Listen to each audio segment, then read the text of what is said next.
কর্মরত অবস্থায় নিজের ব্যবহৃত আগ্নেয়াস্ত্র দিয়ে মাথায় গুলি করে আত্মহত্যা করেন খুলনা রেলওয়ে পুলিশ লাইনের সদস্য সম্রাট বিশ্বাস।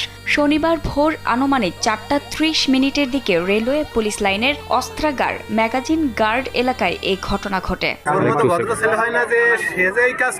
তারাও কল্পনা করতে পারে সে নিজের গুলিতে সে নিজেই মারা গেছে। সম্রাট বিশ্বাস গোপালগঞ্জের কাশিয়ানী উপজেলার পদ্মবিল গ্রামের শৈলেন বিশ্বাসের ছেলে। তিনি 2018 সালে বাংলাদেশ পুলিশে যোগ দেন এবং গত বছরের 3 নভেম্বর খুলনা রেলওয়ে পুলিশে কর্মজীবন শুরু করেন। স্যান্ডেলিনা সো, রূপচর্চায় আভিজাত্য।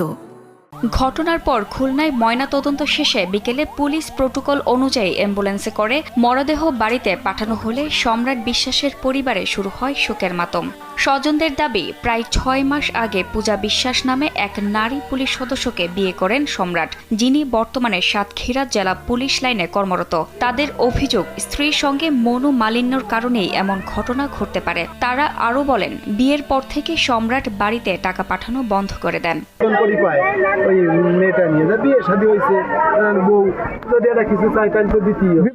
পরিবারের দাবি, সুষ্ঠু তদন্ত করে এ ঘটনায় যেই জড়িত থাকুক তার বিচার নিশ্চিত করতে হবে। আপনাদের মাঝে একটাই দাবি করি, আমাদের হলো সেই যে আত্মহত্যা করেছে সে কোন কারণে আত্মহত্যা করেছে এর একটা সুষ্ঠু তদন্ত চাই।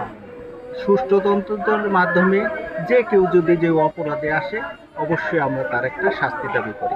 এখানে খুবই ভালো, আর এখানে এক স্বামী স্ত্রীর ভিতরে যেটা আছে সেটা ছাড়া কিছুতেই ও আত্মহত্যা করতে পারে না। স্ত্রী অবশ্যই দায়ী বলে আমরা মনে করি। কাশিয়ানী থানার তদন্ত কর্মকর্তা আত্মহত্যার বিষয়টি নিশ্চিত করে জানান, পুলিশের বিধান অনুযায়ী প্রয়োজনীয় কার্যক্রম সম্পন্ন হয়েছে এবং পরবর্তী প্রক্রিয়া চলমান রয়েছে। সে আত্মহত্যা করছে, ওইখানে যে পুলিশের যে বিধান আছে সে বিধান মোতাবেক কার্য সম্পন্ন হয়েছে এবং পরবর্তী যে ধর্মবিধান আছে ধর্মবিধান মোতাবেক কার্য সম্পন্ন হবে।